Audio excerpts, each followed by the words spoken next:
just for part one. I will briefly go through what we covered in part one in the video. A little bit about Mike. Mike presented at the Southwest Conference, so this is where this video is taken from. Mike's a physio, sports physio based in Plymouth, and also a decent 1500 metre runner, 340.42. We've just looked it up. So a decent runner and a sports physio. So what we'll do is I'm going to just go through some of the main takeout points from part one that we watched, which was a 15-minute video.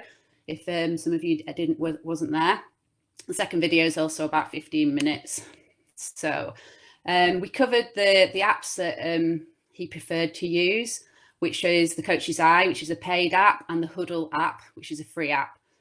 Just discussed using our own Coach's Eye, using high frame rate when we're videoing to analyze technique, using comparisons, so trying to set up the same setup in terms of how you're running, the surface you're running on, replicating the type of situation that if you're looking for an injury type scenario, replicating when something becomes tight, so an hour into a run it gets tight, so sort of replicating them things.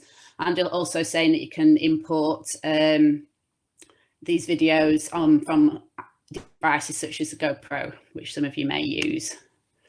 Yeah, so the pros and cons, we'll probably cover this a little bit after we've watched the video as well. But what we sort of picked out, that the pros and cons were that video analysis is really useful, but has to be used in the context of the history of the athlete. So how long they've been training, what their injury history is, how experienced they are, etc., what events they're doing. It's a great source of reference to share with the professionals that you're working with as part of your team. So it might be that you have a massage therapist, a physiotherapist, a strength and conditioning coach, that you can show the real running sort of real-time things that they might not be able to see in their own clinics, and share that information with them, so to give them a better sort of picture of what's going on. Also great for providing feedback to your athletes. A lot of athletes are visual learners, so they prefer, they really respond well to getting some video feedback, which I think is something that us coaches would use more.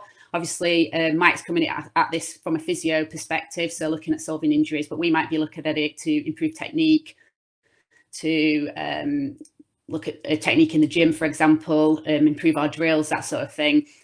Repeatable, which is, like I just mentioned, repeating the technique you're using when you're doing your recording.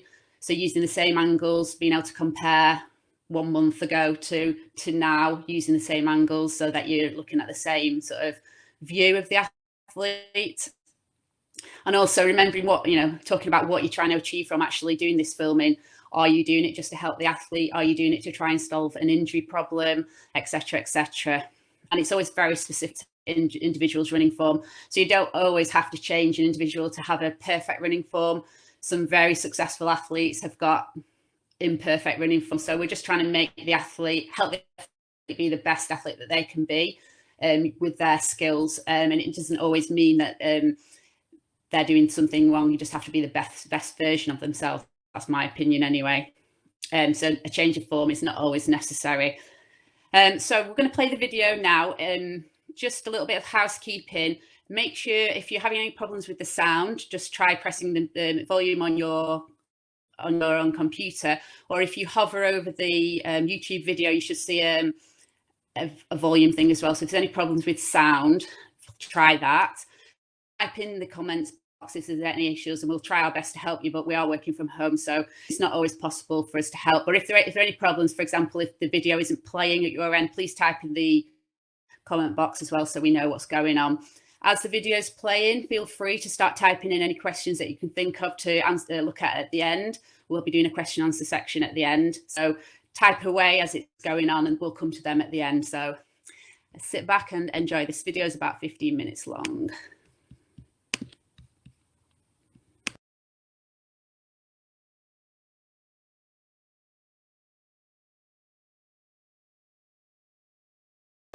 So how to approach it? So side view.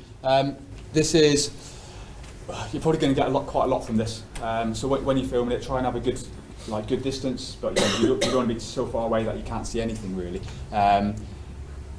and again, start from the bottom. So foot strike, so either a heel striker, mid-foot, forefoot, so that's what you're looking at for this one. Okay, doesn't really matter in terms of where they strike, it's how they strike that makes a difference. So just because someone's a heel striker doesn't mean they're going to be more prone to injury, though there is some loose evidence to say that they're slightly more likely to develop a repetitive strain injury through that, so your stress responses and things like that. However, I think it's more to do with the second point, the foot inclination, that would cause that. So there are some very, very world-class runners that are heel strikers, and you probably would never change that with them.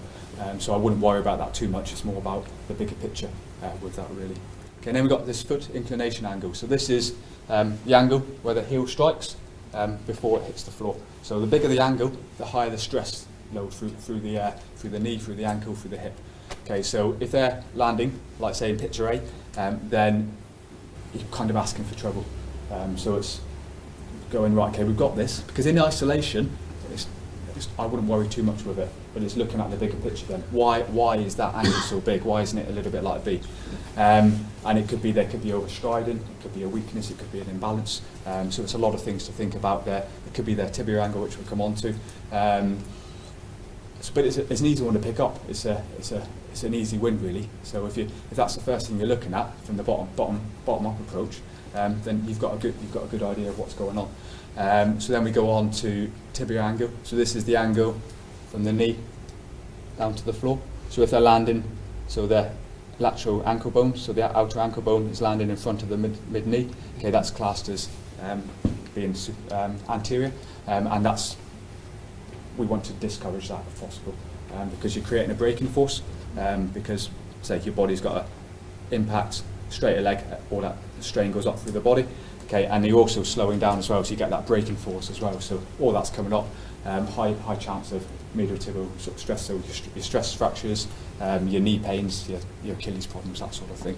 Okay, whereas B and C, we quite encourage them, so directly underneath. So if we go back to that video of Moses, okay, his leg directly beneath him, already accelerating through it, so quite a good one. But again, if you're looking from the bottom up, okay, it's quite good to see these things and go, okay, in slow motion, these things fit quite nicely, or you can start to see a pattern with it, hopefully. Okay, and I've got some videos to show this in a minute as well. So, okay, so knee flexion during stance. So this is how straight is their leg when they're in this middle stance stage. So when their body's coming over the top, if they've got a straight leg, okay, we've all seen these runners. Okay, it tends to be the people that are new to running, or the people that don't do drills, don't do much conditioning work. Okay, you're landing fairly straight legged. Okay, so anything less than 45 degrees, you're increasing that chance of again injury. So patellofemoral pain, so runner's knee, ITB problems, stress responses in your shins, etc. Whereas if you've got more of a bend, okay, then you're getting a lot better recoil through. Again, you're not braking as much, you're already accelerating through, so that's that one.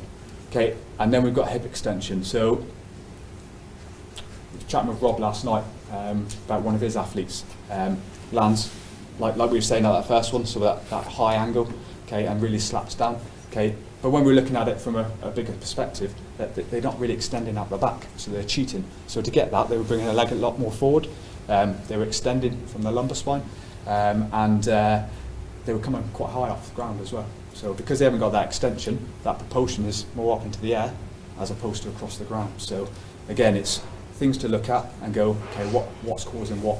Because you'll find a combination of these. I think rarely you'll find one on their own.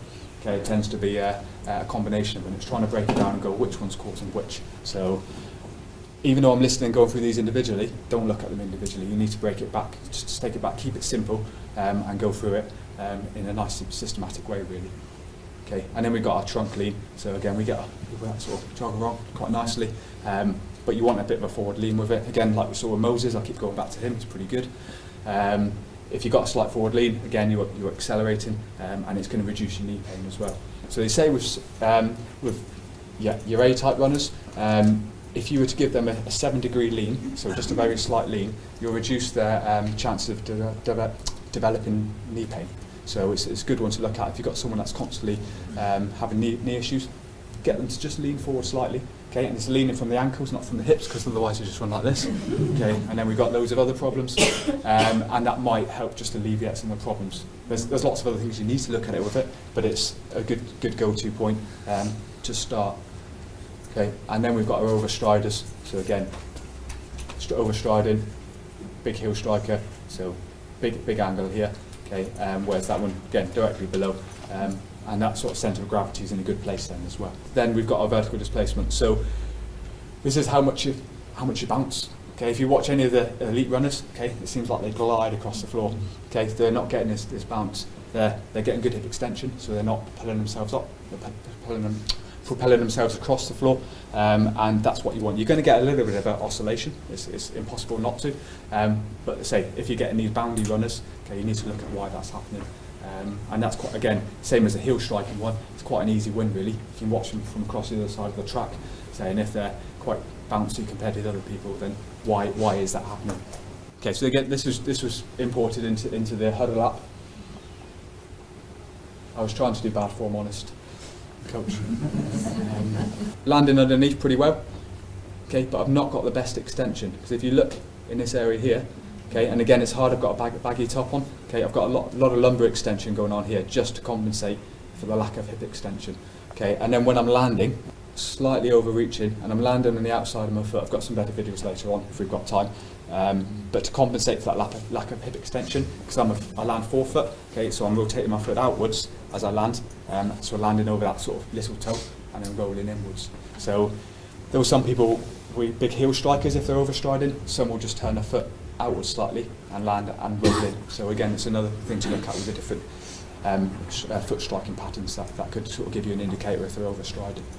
I think I was running at about 23 kilometres an hour there on the test, so I was definitely over pushing it quicker than what my body was capable of doing. So it's one to consider as well. If sometimes tests will throw things out as well, so create that normal, create that problem. And then looking at the rear approach. So let's look at from the rear compared to the side. How close your feet land together. So if you're looking at it, you ideally want a bit of a gap. Okay, and that goes on to one called the knee window. So they link in quite closely. If you're unsure, get them to run along a white line. Okay, their feet should land either side of it. They can be relatively close, but they shouldn't cross over. And you see some people, and you probably see them, where it looks like they're running on a tightrope.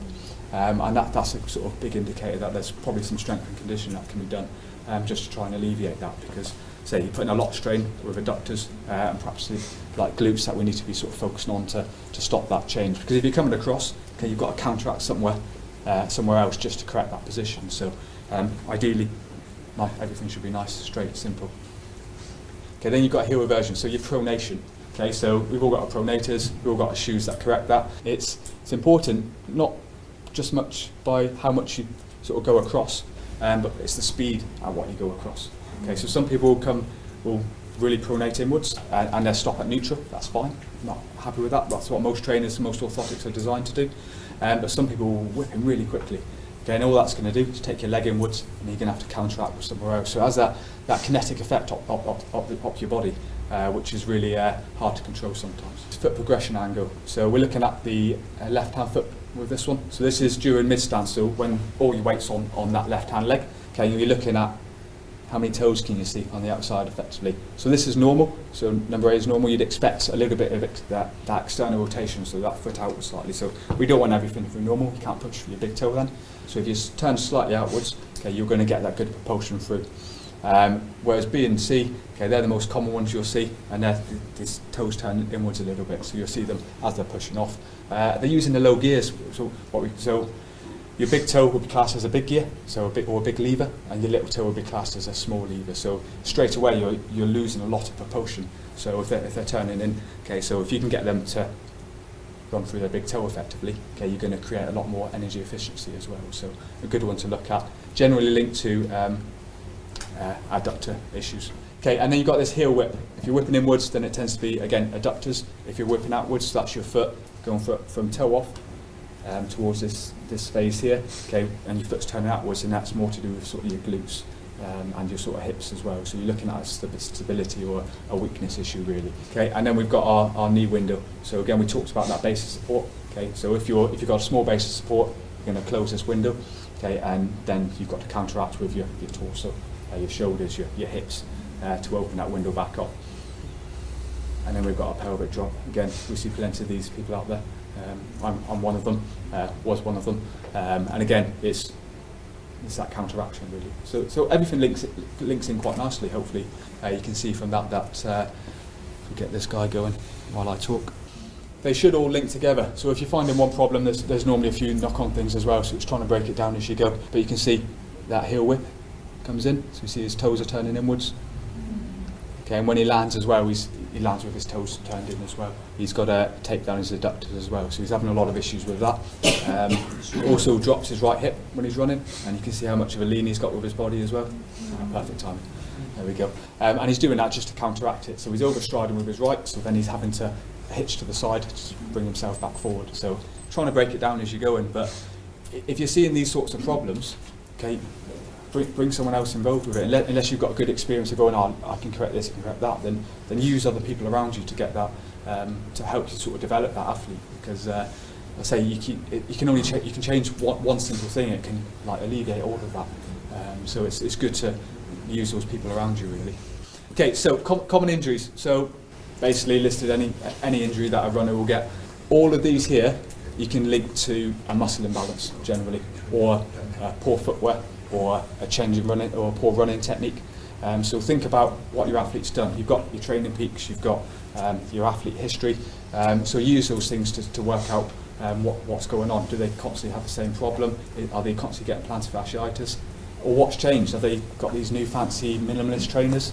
And they suddenly develop problems? There's probably going to be some link somewhere. So try and break it down and go, right, okay, let's look back over the last 6 months before you got the injury, and let's see where things started to go wrong. Is it lifestyle? Is it wellness? So bringing all those things into it as well. Nutrition. Okay, that's all going to have a knock-on effect to your recovery as well. So it's not just biomechanics that will bring on some of these. It's your recovery and your training load as well. Okay, so just to conclude, use the athlete's history. Okay, that's the most important thing you can do, and make sure you warm up the athlete beforehand. So again, if you got me to run now and assess me, you'd go, there's no way he's a 1500 metre runner. And then replicate the setting that causes the issue. Have your systematic approach. So again, I use bottom up, but then again, you can use sort of head down if you want to. One I didn't mention on any of that is look at the shoulders as well. Again, they amplify everything, same as the foot. So that's a good area to look at as well. So there's a lot of rotation. Okay, and remember the bigger picture. Okay, it's really easy to get honed in on, oh, their foot's doing something funny. But you need the foot, they're end of the limb.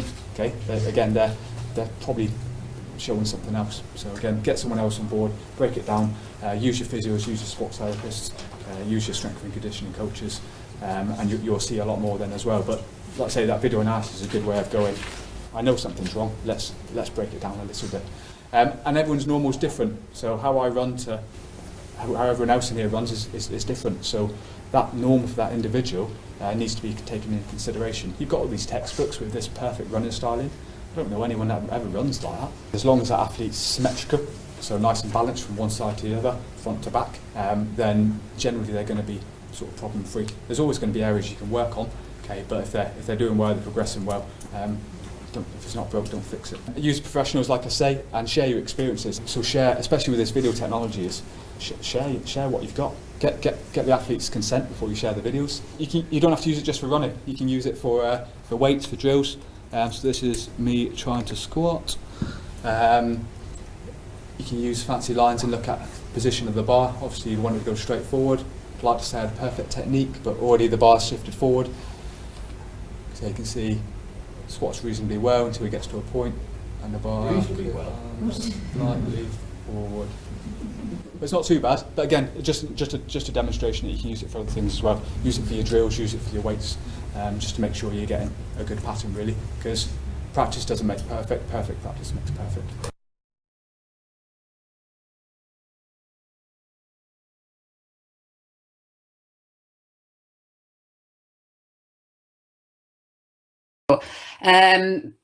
Obviously just gone through part 2 of the video. I've noticed a few of your questions regarding being able to watch the videos again.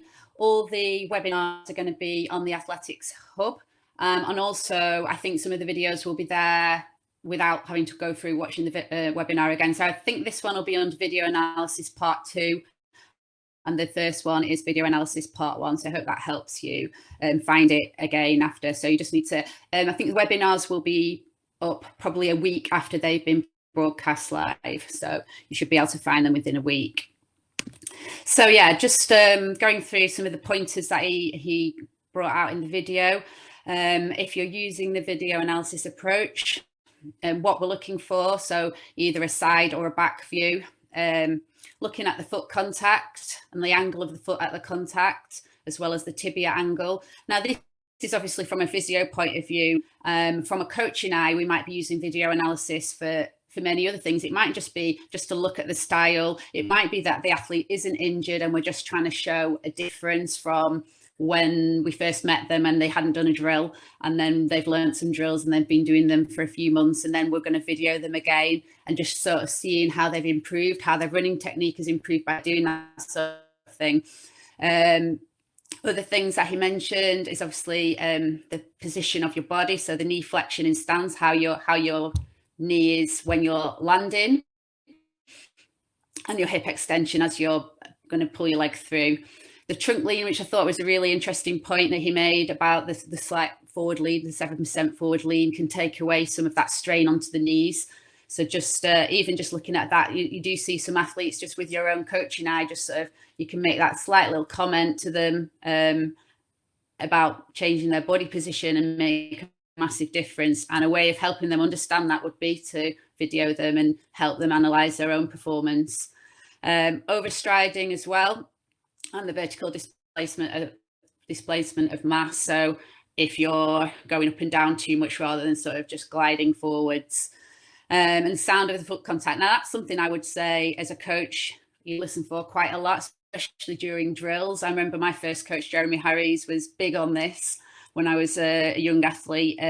He'd always want to hear what our feet were like on the ground, and we'd know that if we were getting sort of that sort of like tappy sort of contact with the ground, that we were improving at our drills. So that was something that we didn't have video analysis back then. Obviously, we didn't have it unless we'd go and set up a massive Panasonic video on a tripod at the track. So we didn't have the mobile phone technology that we have now, which is great to help us as coaches, and also to share that information with other professionals. And then the look, so what the athlete looks like, I think that's something, again, that all of us would, as coaches, would use, sort of looking at the athlete with your own eyes, and then maybe filming them and just see it, breaking it down, looking at it in slow motion, looking at the different angles, and just seeing, what you think could be improved upon. I've gone to the conclusion slide now. I put the slide before with some of the points that were on his slide, which I knew we couldn't see very well. So in conclusion, the biggest thing is the athlete history. So what is their training age? How long have they been training? Do they have injuries? Have they had prior injuries? What is the reason that you're doing this video analysis for this particular athlete? I think you've just got to look at that individual person and have all that information before you start trying to change anything. Because like Mike said in the video, sometimes it doesn't need to be changed. So from a physio's point of view, if you're a coach and you're providing them with this information of them maybe running on the track or running on a treadmill, then they're probably going to look at it from an injury prevention or improving an injury, so making an injury better point of view. But as a coach, you might be using it for slightly different things. So his advice was to warm up before you're doing any of your videoing, so that the athlete is in the normal state before you're trying to film them. Replicate the setting and the cause of issue. So if you're going to film them on a treadmill, when you repeat, we film on a treadmill again. If you're going to film them on the track, repeat it on the track, etc. And try and replicate the cause of the issue. This is if we're looking at an injury problem. So one thing he said in part 1 of the video was if the athlete is complaining of their glutes becoming tight after 45 minutes of running, then you probably need them to do 45 minutes of running before you film them so you can see if something's becoming more fatigued, something's getting tired, and that's something that you could maybe improve with drills or strength and conditioning or physio therapy. Using that systematic approach, so looking at the side and the back view like you went through, and the bottom up approach, so just looking at everything that's going on in the whole picture, and remembering that bigger picture of why we're doing this in the first place. We're not looking for perfect runners. Everybody runs differently. If you think of elite athletes, there's so many different running styles that provide excellent results. But it does seem that the ones who have the nicest running styles do have the most success. Symmetry, so looking at the symmetry of the athlete, that might be something that you can work on in the weights room or strength and conditioning, but nobody's completely symmetrical. So again, it's something that you've got to just be, sensible with.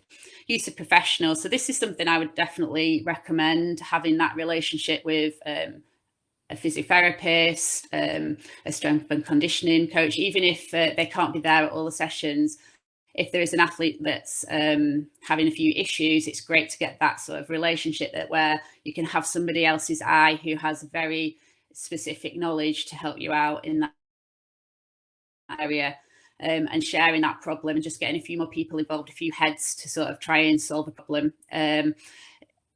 I've always found that, the physiotherapy, having them when the athlete isn't injured, and I know physios are expensive, but it's good to have that sort of maybe a MOT every so often, so that you know what your normal is, so the athlete knows what their normal is, and then you can maybe pick up on injury problems before that happens. The other thing that I had a bit of experience with is the biomechanical filming. So I'm based in Preston, and at Salford University, they've done, and I'm sure this is a case in quite a lot of universities around the country, they did a big study on biomechanical analysis of running. So a lot of athletes in this area were able to go and sort of get them tests done, and quite a lot of universities will sort of offer that sort of testing. So it can be quite useful as a coach to try and find out what's going on. So it might be that you can get your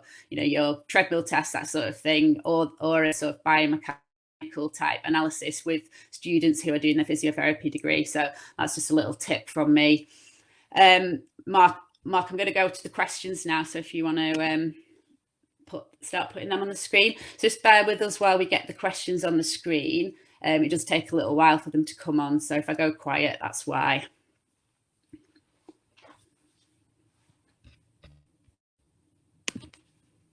If you're teaching children how to improve on this, are there any physical aids that can help good habits? So I presume you mean including school children and club members. So I think you mean how to improve on running technique, not how to analyze a video. So I would say for young athletes, your starting point is teaching them running drills, and teaching them good form in running drills. So it could be a great way to start your learning of using video analysis is by helping the athletes sort of analyze their own form and running drills and improve, watching each other, filming each other doing the drills, and sort of picking up little bits of how they can improve, but also useful for yourself as a coach. I think at a young age, adding these drills, if you're just looking at improving running form and just getting them to think about how they're running, that's probably the first place to start. I've done a lot of coaching with beginner runners as well, so adult beginner runners, and I've found that doing running drills is really useful. People don't think about what they're doing and why they're doing it. And also at a running club, as the coach, if you're sort of wanting to improve the drills, I think quite a lot of athletes get in the sort of sloppy habits with running drills. So maybe every so often provide that video analysis for them to up their game a little bit would be really useful. So that's a couple of things I would sort of suggest. Hope that answers your question. Put the next question up, please. Thank you. What approaches would you recommend for improving someone with significant vertical displacement? Well, Noel, I'm not a physio myself, so I'm not 100%. I might not give the physio's answer here. But yeah, I guess if someone's bounding along, my sort of having not seen the athlete that you're thinking of, I presume that's what you mean, is that they're bounding along and they may be sort of too bouncy rather than sort of gliding along the ground. So maybe using some running drills to look at the stride length, getting them to sort of try and shorten the stride length a little bit. Again, having not seen the athlete, it would be difficult for me to sort of give specific recommendations. But yeah, I would, and I think using a video analysis would probably help them understand what they're doing, you know, what they could do better rather than what they're doing wrong, what they could do better. So just getting that foot reaction to the ground, and thinking about how you're pulling your leg through to do your next stride rather than sort of bouncing upwards. I hope that answers your question, Noel.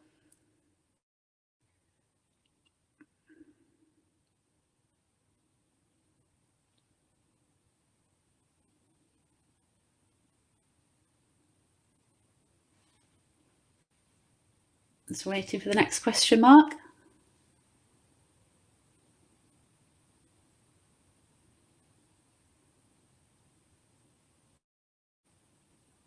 Oh.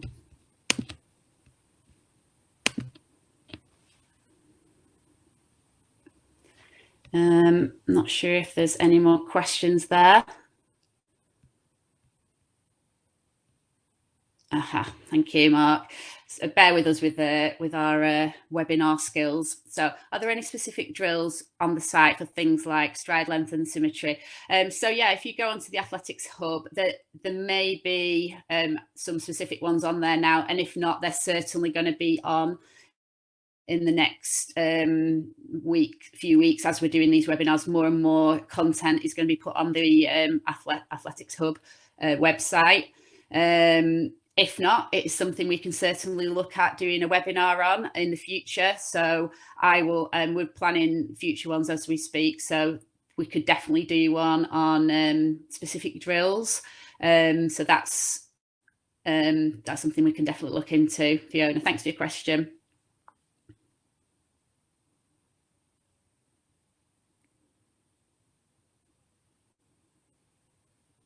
While we're waiting for the next question, I just thought of something that I can say. One thing that it's not always available, but if you haven't got the video analysis, is getting the athletes just to practice a few things in front of the mirror, so you can just get them to practice, you know, in terms of symmetry, just you know, watching themselves in the mirror and trying to be the same side to side, even in something as simple as a skip or a high knee, just sort of looking at themselves and getting the athlete to have a bit of a, you know, a better sort of understanding of what's going on in their body and what's happening.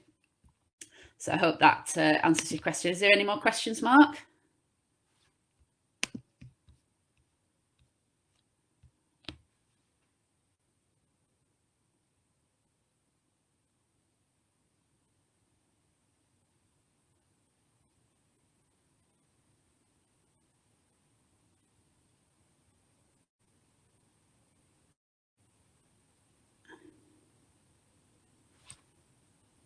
I'm just noticing a few of the questions down the side. If you've the question function, the comments box, there's a little grey question mark icon. You click that, and we'll make it up a question.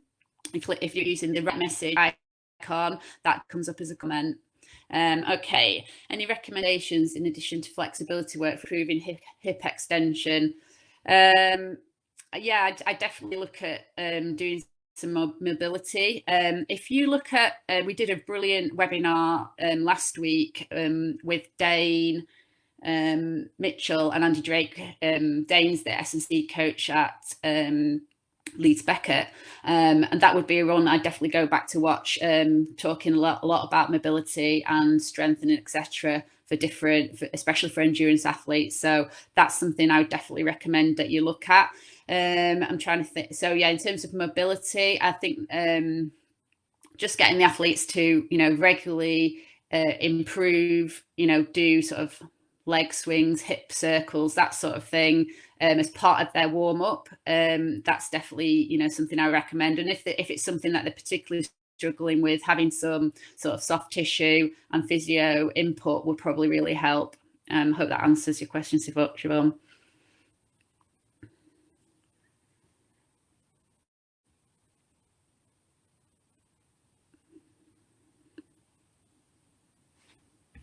See if there's any more questions. Just give you a few moments to type them up. What's this? Yeah. Yeah, so just bear with us while we're getting the questions up. We just have to wait for you guys to type them. Hopefully we can have time to do a few more before we wrap up. Like I say, if there's any other ideas that you have for webinars, please just type that into the message box. You know, if there's anything that you want us to cover, because we're going to be doing lots of these over the next month, I think. So yeah, it's just, you know, if you have any other recommendations or ideas that you want us to cover, just pop them in the box as well, so we can have a look at them. I work mainly with ordinary runners like myself who come in all levels and shapes, who work and generally have short attention spans. Where would you start with that type of runner? Thanks, Neil. So I presume you mean how to improve running technique using a video analysis. So I think, again, it's like we keep harping back to it. It depends on the runner, but there's certainly a very good reason to do running drills with everybody, whether it's to improve technique, as part of your warm-up, as part of your activation before training. Also, I think it really gives, if you do drills well, and as a coach, if you are sort of watching the athletes closely and helping them improve, then they're thinking about what they're trying to achieve when they're running, the athletes. So for example, it might be just something as simple as driving your arms when you're sprinting. A lot of athletes, especially endurance runners, you know, maybe have that sort of low arm drive, and it might be that you're sort of just getting them to change slightly what they're doing at a certain part of a rep or a certain part of a race. I'm just trying to think of, you know, so I think you've just got to give little snippets of this information and pick out the athletes who will thrive off it and pick out the athletes who won't take it on board. Some athletes absolutely love trying to improve themselves by this sort of way, by having critique, and some athletes don't respond well to it, and they think you're being critical of them rather than trying to help them. So I'd say just give them little snippets of this. So it might be that you start off doing, you know, 4 or 5 different drills as part of your warm-up routine, or as a part of a warm-up before a different session, such as a circuit, and then where they're really trying to look at how they're doing it, why they're doing it, and what they're trying to achieve from the drills. And then that will hopefully lead to you being able to go further into the analysis of their running technique, and use that again if they have any issues, or you pick up anything major that you could perhaps change. I'm just trying to think, if you see an athlete with, you know, difference side to side in terms of strength, there might be sort of like Mike said, you know, having that hip drop. It might be that there's things you can do with a strength and conditioning coach or yourself in your circuits that can improve strength and therefore improve their running style ultimately. So I hope that helps answer that question. Do you think video would help this type of runner? Can you just type what you mean by this type of runner, Neil? I think you might be referring to your previous question. Let me just go back and see what you... Oh, I think you're talking about the children. Yes. Yeah, I do think that, like I just said in answer to the last question, I think you've got to pick, you know, your moments as a coach. And it might be that, you know, getting the video out every week and boring them with video analysis is not going to float everybody's boat. But every so often, if they think, oh, he's filming us tonight, I'm going to really practice my drills, do my best form, and it might just give them that little trigger to help them improve and think about how they're running and what they're doing. So hopefully that helps and answers your question. Regarding symmetry, if you're lacking strength on one side, would you recommend doing more reps on that side or harder reps or the same both sides? I think it would depend on the problem, Dave. I know some strength and conditioning coaches would recommend that if it's massive difference, but I generally would think that people mostly recommend trying to work both sides and not sort of totally ignore. So, if, say, for example, you're doing a glute exercise that you would maybe do it to failure or till fatigue rather than doing one side and not the other. So I'm just thinking of an exercise. So if you think about doing calf raises, for example, and you have one calf that's really strong and one calf that is really weak, you'll probably get to failure to get to that burning sort of feeling on one side a lot sooner than the other. So on your strong side, you might be go to 30, 40 calf reps, calf raises. On the other side, you might get to 15 before you're absolutely burning. So I think it would probably be the way that I would look at it, rather than just not totally ignoring one side. I don't know if that's what you meant, but I hope that helps. If it was really a massive difference, I would maybe get the input of a physio just to look at if there's anything else throughout the body, because it might just be that it's being influenced by other things going on in the body. So the whole picture. So getting a physio to sort of do an MOT and just check how the chain is working through the entire body would be my recommendation. Thanks, Dave, for your question.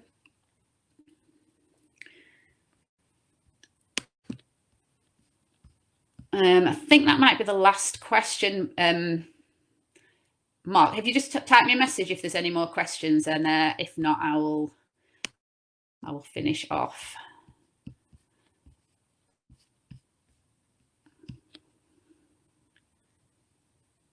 Oh, thanks, Fiona. I've just spotted it's come up. Always ask a runner first if they would like some feedback. We don't train as such. It's more social running group. Yeah, I think that's a really good comment, Fiona, and a really good recommendation. Like I said earlier, I've done quite a lot with my local sort of Couch 5K social running group, and actually found doing a group fun drill session is really, really enjoyable. A lot of the runners really love doing it because it's something they've perhaps not thought about, especially in a social running group where it's maybe more sort of adults coming to running without having done athletics as a child, so maybe haven't ever done running drills or thought about how to condition their lower limbs in order to do what their body's asking them to do. So yeah, I think you need to get the group on board. And maybe just do little snippets of sort of thinking about how you're running. And when I've done sessions with my Park View running group, we sort of think about things. So think about the end of the race, how you want to feel, how you want to you want to have your hips high, you want to be driving your arms, think about what you're going to do when you're running up a hill, that sort of thing. So I think if you can keep it simple and ask a group of runners just to think about what they're doing, how they're running, and to try and make their technique the best that it can possibly be. Hope that helps, Fiona. Thank you, Kelly. Endurance side of our club seems to focus more on sessions and drills. We do a club run on a Monday, sessions on Tuesday and Thursday. As a coach, I'm keen to introduce a drill session, but I fear there won't be much interest. Any tips? Thanks, Kelly. I would say, just like I said earlier, trying to get that routine of drills are part of your warm-up would be really probably the best way to introduce drills, and trying to get the runners to do that seriously is not always easy, because once you've got to learn the drills, you might feel a bit silly at first when you're trying to do drills, but you can have a laugh about it as well. So I would say that would definitely be my tip, is just introduce maybe 4 drills at the beginning of your warm-up. So you might do your warm-up jog, and you might do a few drills where you're just you're activating your muscles, you're thinking about what's the balance of your body, you're thinking about what you're doing with your arms, you're thinking about how you're putting your foot on the floor, that sort of thing. Just keep it really, really simple, and don't do too many, and just make that as part of the warm-up routine, and then it just becomes normal. I think if you a lot of athletics clubs who have kids coming right through the system, it's probably drummed into them from an early age that is what they do. They'll go for a warm-up jog, they'll do their running drills, and then they'll do the session.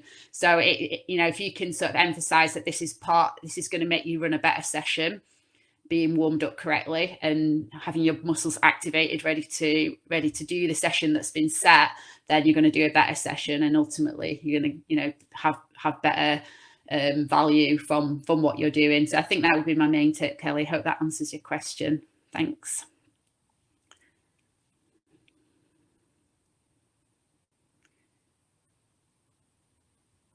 Thanks, Kelly. I just saw your answer. Any advice? I just seen one just pop up, Mark, so I'll just read it off the side. Any advice for observing male versus female running and coaching tips? I don't see there's massive difference in observing male versus female in terms of how people run. I think you've just got to look at the individual runner and analyze their running style. I don't see a massive difference between male and female in that respect. If that answers your question, hopefully it does. Just seeing there's a few more people typing, so we'll just hang on. Thanks. Thanks, Nick. Oh, hi, Jenny. Do you have any favourite cues for running form, like balloon above the head and about 1 metre forward for right positions, like body lean? I'm trying to think what I would normally, like the things I come out with. So yeah, I would, depends on, I think if you start with your drills and you use these cues in your drills, then when the athlete's running, you can just pick out a few of these words. So, obviously if you're doing a slow drill. So if I think about an A walk, what I mean by that is a high knee slow walk, where you might be doing a pause at the top and you're trying to be tall. So you're using the balloon above the head, trying to be tall and hips high, is a really good way, especially for youngsters, to sort of understand, how you're trying to think about your posture. I would also use tips about sort of the sound of your foot on the ground. So you're trying to sort of hear that pitter patter, trying to get that feeling. I definitely would quite often use sort of cues about your driving your arms, because I think that's something that, and what I remember when I was a young athlete, I was used to run 1500s, and my coach asked, I used to train with the sprints coach from our club quite often, and he drummed into me that your arm, the faster you move your arms, the faster you move your legs. So that's definitely a thing I say quite often. I got that from Jim Warnock many years ago. But yeah, just as an endurance runner as well, I think that's another great tip is, if you're not sure on running drills, go and speak to the sprints coach at your club, because they will know how to do running drills and really be able to give you some great tips on a perfect running technique. Obviously, as endurance runners, we're not going to be sprinting down the track in perfect running form all the time, but there might be a part and middle distance running. We need to know how to run fast, and we need to know how to change our form and sprint. So I think, yeah, that would be a really good tip for me. It is just looking at the arm drive and driving your arms. There's so many, I could go on all night, Jenny. But I hope that sort of answers your question. And yeah, my big tip there would be to go and have a chat with one of the sprints coaches at your club. See if there's any more questions.